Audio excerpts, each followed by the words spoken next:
up, we'll talk about mortgage fraud and predatory lending.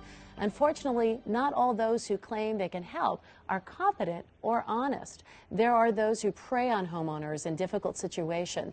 Let's look at a family's experience with mortgage fraud and get some tips about avoiding mortgage scams.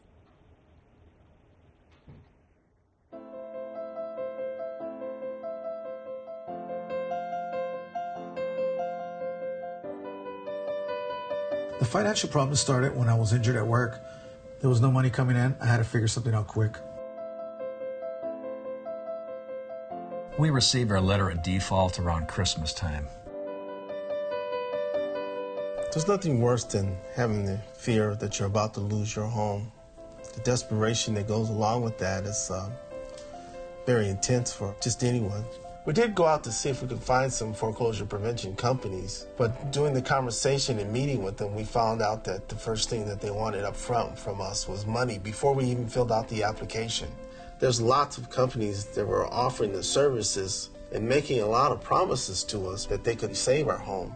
I really just didn't feel comfortable with them at all, and I just decided to take another path. There are a lot of companies claiming that they can stop the foreclosure process or help you modify your loan. You should be extremely cautious of people who make any guarantee, ask for money up front, or tell you to make your mortgage payments to them. I called one of them loan modification specialists. They said they could help. They needed a $500 deposit and then $3,000 after that. They said they had attorneys working on their side. They would talk to the mortgage company. They took my money and they didn't do anything for us at all. We were desperate to save our house, and I guess that's why we believed in them. It was just a scam. All of a sudden on a Saturday night, our front doorbell rings. I open the door and there's this lady on our front step talking at the top of her voice saying, "You're going into foreclosure, you're going to lose your home." Well, I immediately asked her to leave. I then called my servicer and they didn't know anything about her. Apparently it was a scam. Unfortunately, there are a lot of scam artists out there. Some even look to be affiliated with the government. Their websites have official-looking logos and graphics, and their names include words like federal. Time is of the essence when it comes to the risk of foreclosure. No one can guarantee you can get a loan modification or that they can stop the foreclosure process. But if you are in trouble, the first thing to do is contact your mortgage company and get housing counseling. The sooner you call, the sooner you can get peace of mind. It's very scary knowing you could lose your house. You feel like you're all alone in the world. It's hard to know who you can trust, but you can't let that fear lead you down the wrong path with people who might be out to scam you.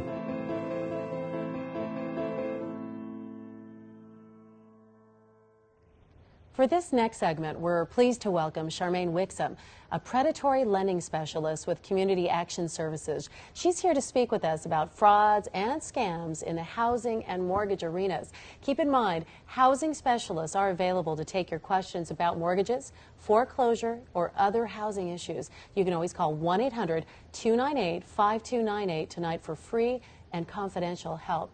Thank you so much for being with us, Charmaine. What types of foreclosure scams are we seeing in Utah? And I know we're seeing a lot. We are.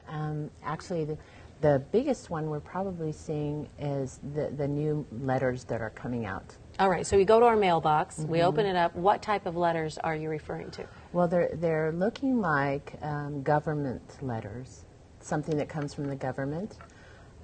There's one I got that had the Statue of Liberty on it, and it had a quote of a law. So it looked like an official government Symbols thing. that make it look official, right. Federal, national, okay. And offering a modification. But when you contact the company, they're charging you a large fee. Now, on the screen right now, this is something that you're describing right now. So you would look at that, and it looks like a tax form, right? Because it says 1008S, so it's just kind of like a 1099 or what may be Form 10008. Is any of that real? A Form 10008 payment reduction notification? It's probably their form for getting you to fill out an application for a refinance or something. And on the bottom corner, it said something about a $200 fine. So now that's a scare tactic as well, right? Right, and you don't even read the whole thing. What you read is just that fine, But you don't Right. go on and it says if anybody doesn't let that get delivered. It's all it is. Ooh, Yeah. ooh, But okay. you don't look that far. All right, now we're looking at what we might see inside. We open up the envelope, Right. and then again, that looks official. There's Right. the way the format is. What is this presenting There's to the us? equal housing logo that shows that there are equal housing or equal lending opportunity. Which is supposed to make us feel like it's been approved as a safe organization. Right. Okay. But every organization has to show that as a lender. All right. But we don't know that because it looks like the equal opportunity. Mm-hmm. Yeah. All right. And what type And of then- information is in there? Yeah, and down there it'll show you that they're going to reduce your loan by half almost. And there's just a lot of bad information. And if you read through the whole thing, you'll be able to see just a lot of information that's really a refinance. It's not anything to do with the government or the program, because the government has a special program right now for refinancing. So it's something that's supposed to make us feel like it's coming from the government. One of these plans we've heard about in the news. We look at that yes. and we believe we're putting our money and our trust into someone Into the that's government. into the That's government, gonna take and care of instead, us. it's someone who just wants to make money off of us. Right, because we've heard a little bit about the government program, but not enough to know that that's not what they're offering you. Where would you advise that we find out the details on these federal programs so we can kind of spot what's really coming to us in the mail, what's real and what's not? Well, if you open your mail from your lender, they do give you information on how to contact a housing counseling agency that they worked with and through. All right, so in our own lending information. Right. Okay. But one of the things people do is when they can't make their payment, they don't open that. We go back to that denial and the fear Right. factor where we just put it in a pile. We don't want to Right. go there. Right.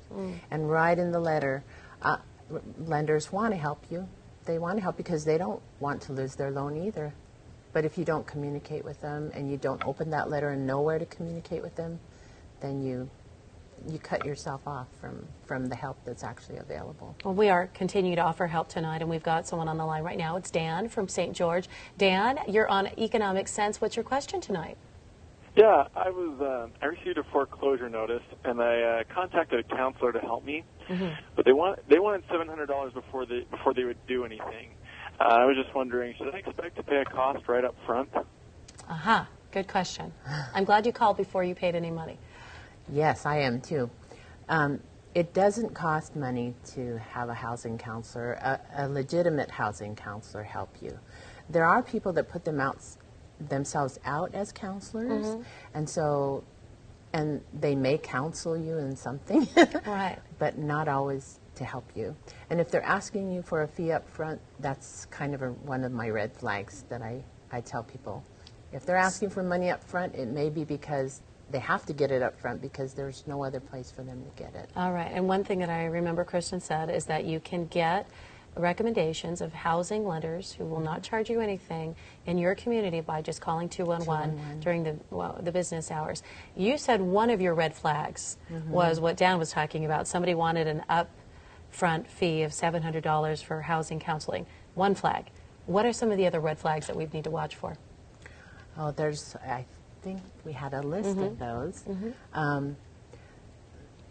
That's the biggest red flag, not to pay anybody any money. Right. But even if they bring papers to you and say, let's figure this out, and then they have you sign a lot of papers, that's what we call bait and switch, because they're telling you they have certain documents to help you get this modification, but they're actually having you sign over your property to them. So don't sign And anything Don't off sign the top. anything, because you want to make sure that you understand what those papers say before you sign anything. You had some of the other red flag promises, and you had alluded to that. We've got the graphic up right now. First one, it says, pay us $1,000 and we'll save your home. Yes, and some of them are even higher than that, 1,000, 2,000. The highest I've seen is 3,000. All right, and so we should not expect to have to pay any money to get advice from someone on how to save our home. Right, right. A housing counseling agency that's a legitimate one is not supposed to charge for foreclosure. For foreclosure. Counseling at all. Okay. Yeah, and that's a part of the new program too, with the stimulus program. Right, that the government No has issued. charge. Said no charge if you're facing foreclosure. Number two, I guarantee I will save your home. Trust me. No one Why is can that a guarantee. warning? Because we want someone to guarantee that. Yeah. But The only one that can guarantee that you're going to they're going to save your home is your lender. And if you're not in contact with them, you're in contact with someone else that's not getting you in contact with your lender, they can't guarantee anything. Because you have to qualify for it. You still have to qualify for the new loan they're going to give you. all right. Or the modification. So you that still they're have to gonna give you. meet those requirements in order to qualify. Right, And that depends right. on you and your lender. Right. The third red flag promise, sign over your home to us and we'll let you stay in it. Yes, one of them is they're actually buying your home from you on a lease option where that says when you get back on your feet, we'll just sell you back the home, but in the meantime, we can rent it to you. And And it sounds good, right? sounds good, and I have people coming in all the time saying they got this great deal. The problem is when they're ready to sell it back to you, you can't afford it, if you can afford to even keep the rent payments up. They also say they're going to take that rent and make your house payments so that that gap is filled, and then when you're ready, they'll just sell it back to you.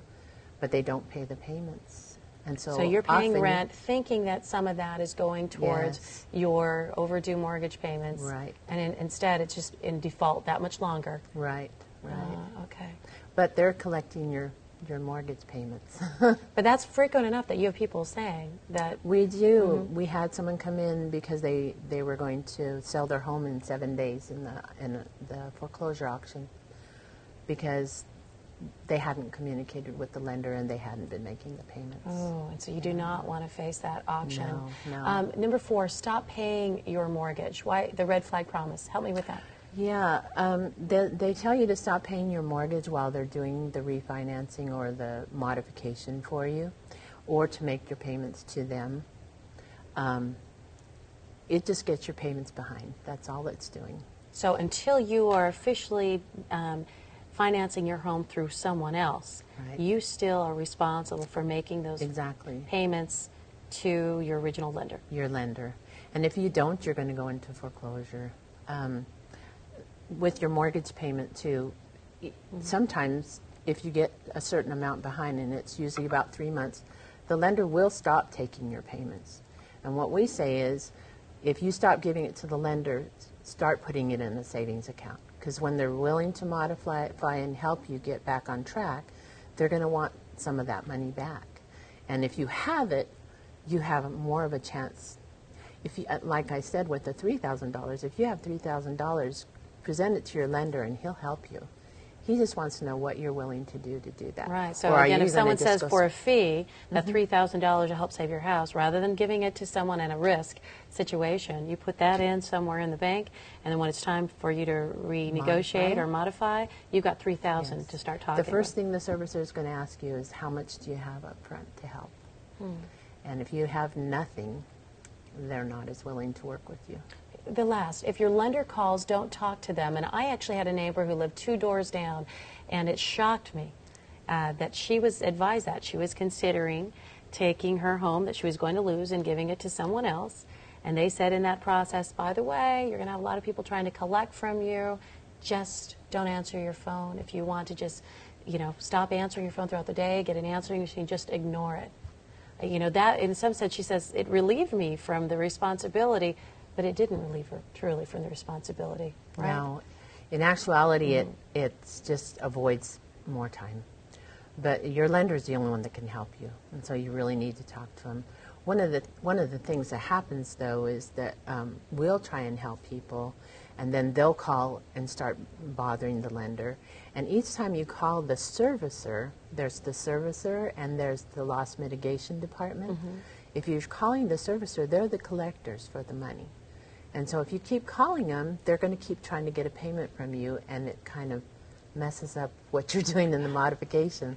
So it's important, if you're working with a lender, that you work with them, or if you're working with a counselor, you're working with your lender and your counselor together. All right, answer the phone. Open up the mail. And we've got a phone call right now. Amy from West Jordan, thank you for calling Economic Sense. What's your question for Charmaine tonight? How do I make sure that I am working with a credible mortgage broker? A credible mortgage broker. Mortgage broker, that's a hard question. When you is this for to get an original loan. Let's go with that because Okay. you know from the top we introduced Ryan. We talked a little bit about how many of us are facing foreclosure, and there are a lot of reasons why. Right? Some of us, it might be our economic irresponsibility, or it might be a catastrophe that's come our way, and it might be because we are dealing with a fraudulent mortgage broker. So help us distinguish what to do in that case. Well, we also do homebuyer education, and one of the things we teach you is to shop your broker. Because a broker isn't a lender. Okay. He is someone that will go to a bank to get a loan for you. He's like a middle guy. And so he's just trying to sell you a loan. Well, do mortgage brokers offer help when they know that homeowners are struggling? I mean, is there a time? I know we talked about, you know, calling 211 or getting a housing counselor. Are we also going to see outreach for a mortgage broker saying, I can help you solve the problem you're in? With a refinance, yeah, they will. But if you can go around and shop that yourself and see if you qualify for a refinance.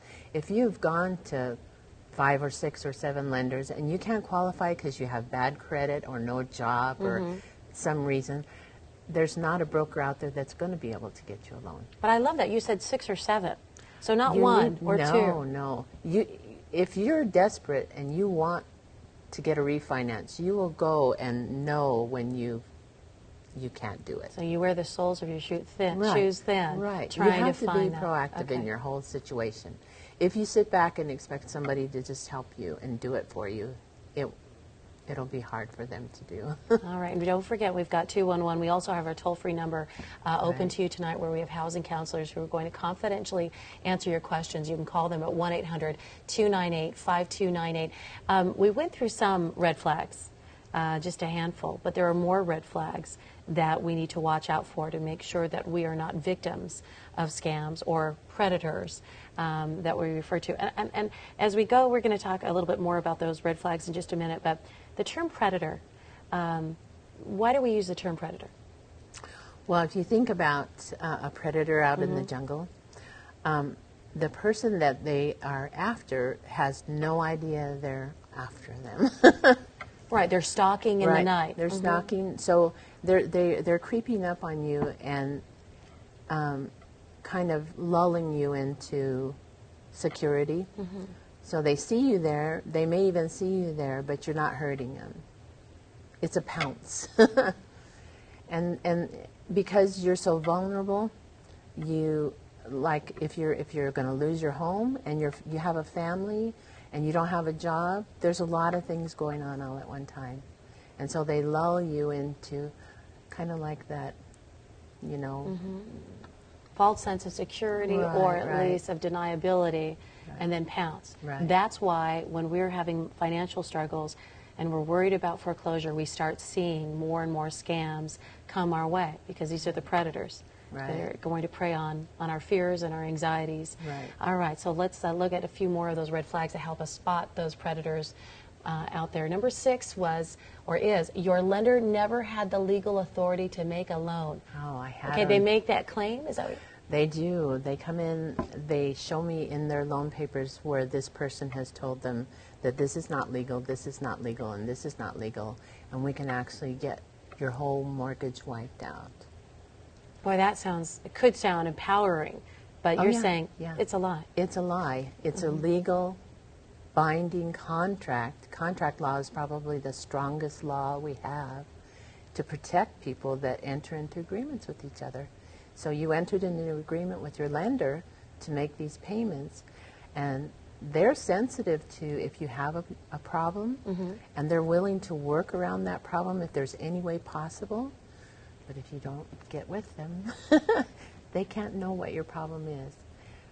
So don't believe it when somebody says, let me No, take a look at your there's no way. contract, and it's all null and void. Contract law is very strong. Very binding, too. Very binding. All right, number 7, just sign this now. We'll fill in the blanks later. Never fill in blanks. Okay, so in other words, Never. it's as if they took a package of papers right here. So we're going to help you get out of this. We'll fill it in, your rate, et cetera. Trust me, we'll be okay. Sign it now, and that way I can get started. And you're saying, do not sign that. No, Okay. if you're going to sign something and it has a blank, initial it that there's nothing there. not applicable or Initial whatever. saying not applicable or empty, or and both of you initial that, because if it's blank, they can fill it in later, and you don't know what terms or numbers they're going to put in there. Well, that would be very scary. It would. To think about. And that. I've had that happen to me. Someone with expertise, because people can be they very just think- persuasive. All right, the predators are out there. Call 1-800-FED-LOAN. And this goes back to me, I keep thinking of that piece of mail we showed at the beginning. Same thing. Statue of Liberty, looks official. You see a number, FED-LOAN. FED-LOAN. Hey, that's got to be the real thing. Right. If you even are tempted to do that, check out 1-800-FED-LOAN with consumer credit, or not consumer credit, I'm sorry, consumer protection, or the Attorney General's office, because if there's been complaints about them already, they're generally there. But the federal government doesn't have numbers like that. Okay. They'll have direct numbers that you can They'll have use direct numbers. They don't have anything that's 1-800-FED-LOAN. On the other side, you might have people pretending, playing along with the ruse. FED is just numbers. Yeah. And I could tell you what the numbers is, only we're kind of getting away from that with cell phones that are out there. Hard to remember. Let's go to number 9, file for bankruptcy and keep your home. They're promising you that you can do both? Yes, because in a Chapter 13, you can keep your home if you can continue to make the payments. But if you can't, and you couldn't originally, it's costly to file a bankruptcy.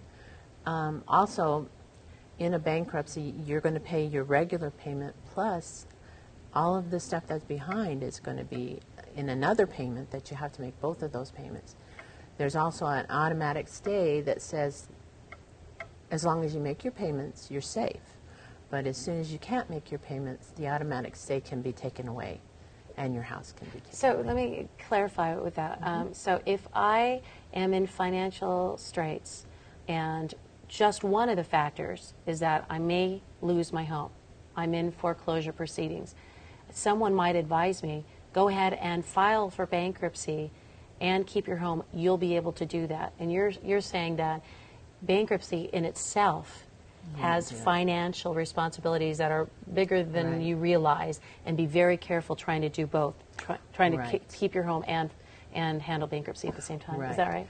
And how bankruptcy will work, and it will work for some people, is you had some kind of catastrophic happening or crisis happen in your family, like a loss of a job or something, but you get back on and you have the money to make your payments now.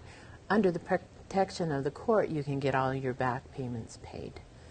And that's what it's for. It's not for people to stall the foreclosure process for 2 or 3 months, because that's all you'll have extra. Okay, all right, so keep that in mind. Our 10th red flag, why haven't you replied to our offer? Do you want your children to live in the street? Yeah, that's kind of a That's fun fighting one, dirty, right? doesn't it? Yeah, it is. It's pulling on your emotions that are already tender because you're in crisis. You don't know how you're going to house your family, feed your family, provide for your family, keep the utilities on. You're already in an emotional roller coaster, and they just jump on there with you and keep it going in your ears, so that if you let us help you, you won't have to go through this. But isn't it too bad that you think that people are actually promising to help you take care of your children when really they're motivated by their own greed, and you fall prey to that. Right. Because you're so vulnerable. We have a call coming in from Delta. We have Lee on the line. Lee, thank you for calling Economic Sense. How can we help you tonight? Well, my parents are older, and I've been listening to some of their conversations. They've been having some problems, and they now say they have someone that's helping them. But I am really concerned that they're getting taken. And but you know, how can I? Is there any way I could? I don't want to force them, but how can I see their papers or help them find out what they're doing? Because now I don't know if they're embarrassed, but I really am concerned they're going to lose their house. All right. We have predators. Thank you, Lee, for your question. You have predators who could be targeting your elderly parents as an adult child. How can we step in there and try to protect our parents from that? Well, again, call 211, because they're probably being approached by reverse mortgage lenders. Reverse mortgage is a product for the elderly to borrow from the equity in their home and be able to stay in their home because they don't have a payment. But unfortunately, they're taking advantage of them by kind of sucking all the equity out of their home. They can stay in the home as long as they can meet all the conditions of the loan, but we see a lot of them losing their homes because they can't meet the conditions, like keeping their taxes and insurance paid and staying in the home. So I guess, and you might have a situation where a couple has been in their home for 50 years. They've paid it off, but they're having a hard time. They don't have enough retirement. They're living on Social Security. Someone approaches them and says, you know, you're sitting on a gold mine. You've got a house. You have a reverse mortgage program where we can take that equity and you can live off it now. And so are there good principles in a reverse mortgage that can be helpful, or is it? No, there are. Okay. There are. If they, to me, there are two reasons why you would get a reverse mortgage. One is if you're going to lose your house, and that's generally they've refinanced and they have a loan that they can't afford anymore. A reverse mortgage will take care of that loan and they won't have a payment and they can stay in the home. The other one is if they don't have enough money to have the basic necessities of life and they have full equity in their home, they can access that equity without losing the home. But there are some predators out there that put together reverse mortgages that are risky. Yes, well, first they refinance them and get them into a loan. And then to get rid of the loan, they give them a reverse mortgage. So it eats up the money just to pay off the loan that they gave them originally. Closing costs, all of that, right. Closing costs. And the money that they refinanced. You know, they gave them maybe a home equity line of credit for $50,000 and they used it all up. So now the house that was debt-free, they're paying off $50,000 first out of their equity, and then whatever's left, if there's any left, is theirs. One thing that struck me is I was talking to Kristen, just a few minutes ago. She said that the terminology that's in the mortgage, used in the mortgage industry, can kind of go over our heads and be a little complicated. Lucky for us, Charmaine, you were also a mortgage broker, so you're very familiar not only with what's happening in the financial crisis with foreclosures, but back to the beginning when you were trying to choose a mortgage that is good and right for you, that is affordable to you. What advice, let's take advantage of that for now and have you kind of walk us through as simply as you can, how can we find a mortgage that is going to fit our needs? I mean, you talked about that elderly couple in certain situations, if they can't make their needs met, their basic needs, a reverse mortgage carefully handled may be okay. Let's move to some of the others. How else would I know a mortgage would be good for me, or what type would be good for me? Well, we always encourage people to get fixed-rate mortgages. One of the biggest problems we've had in the past few years is the adjustable-rate mortgage. But most people don't understand the terminology, and so they need to be educated. And we really encourage you to get homebuyer education. Even if you think you know it all, we have so many people that think they know it all, and when they come to the class, they realize they didn't know it all. When they come to the class, so you're teaching classes on homebuyer education. We teach it 3 times a month, and sometimes we go to Park City and other areas too to help. And you said your first choice was a fixed-rate mortgage. Now here's one of them. We talked about reverse mortgages. The fixed-rate mortgage, it maintains the same interest rate throughout the entire life of the loan. Why is that ideal? Because then you always know what your principal and interest payment is. No surprises. No surprises. The only thing that's going to change is your tax and insurance, and you can keep up with those little bits. But an adjustable rate mortgage, the new adjustable rate mortgages that are out, they used to be where you had a certain time where it's fixed and then every year it would change. Now it can change every month. It can change every 6 months. You have to understand the term, you have to understand your lender's margin so you know how high it's going to go. They don't go down anymore. They used to go down. FHA loans. So adjustable used to be both up and down. Right. And now it's just up. Just up. Okay. Just up. And it can go up 1 or 2% each change. So if the change is every month or every 6 months. Is there a maximum high on an adjustable There mortgage? is, and that's why in our class we teach you how to read your documents so that you understand how your loan's going to adjust if you decide to do that. So it would be accurate, and we've got a graphic that we just showed you about the adjustable rate mortgage. Is it accurate to say that if you can afford your lowest interest in the adjustable rate mortgage and payments, if it hits the highest, then you're okay to be in an adjustable rate mortgage. But if you can't handle the high or and the low, then that's not for you. Yeah, if you can handle the highest one, it's not going to hurt you if you can handle that. But what a lot of lenders have done is qualify you based on the lowest one. And so when it starts adjusting, you no longer qualify and you can't keep your payment paid. All right. Balloon mortgages. Boy, those have gotten to be almost a dirty word, haven't they? In the last couple of years, we've learned a lot about it. Talk to us about the balloon mortgage.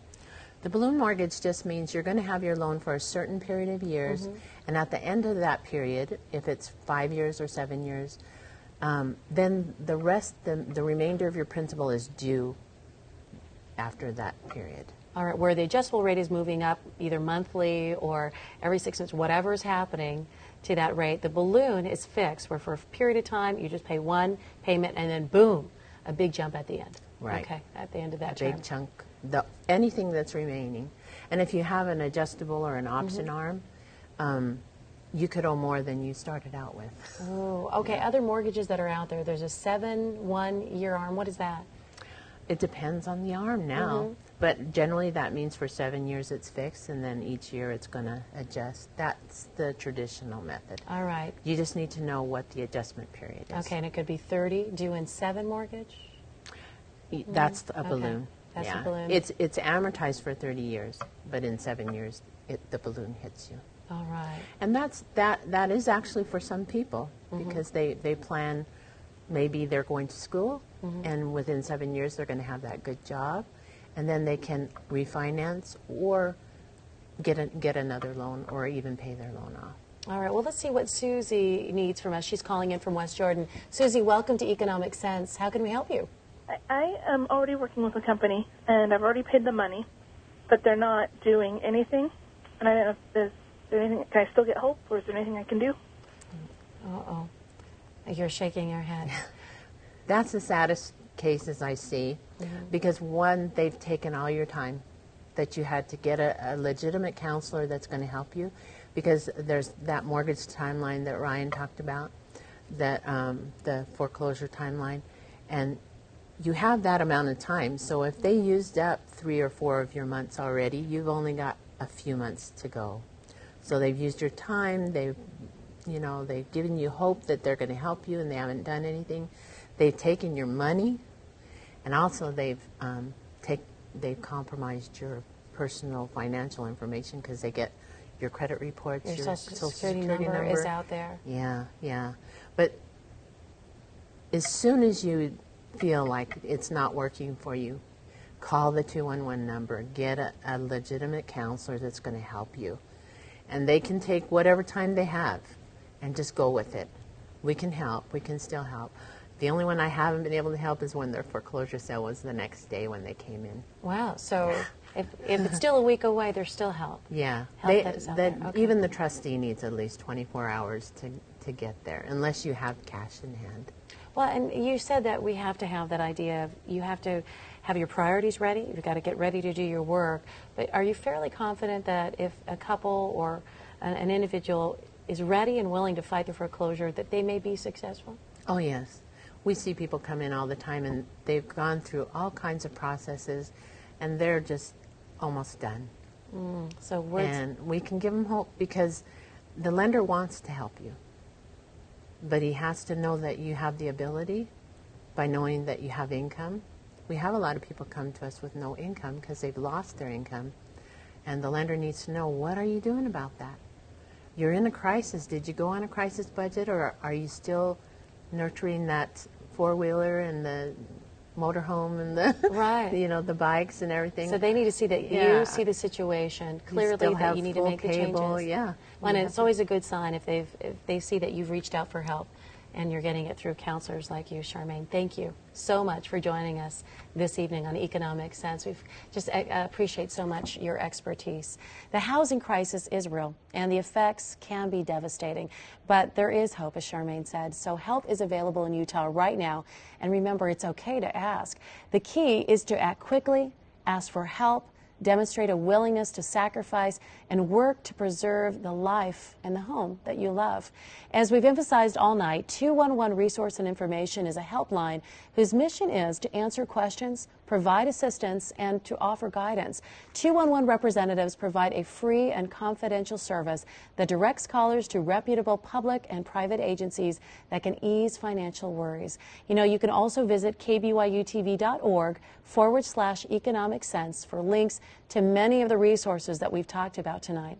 Thanks for watching Economic Sense, and thanks to our financial specialists from AAA Fair Credit Foundation, the Utah Housing Coalition, and Community Action for being here this evening. Now join us next week for more Economic Sense when we'll be answering your questions about employment. For KBYU 11, I'm Rebecca Cressman. Good night.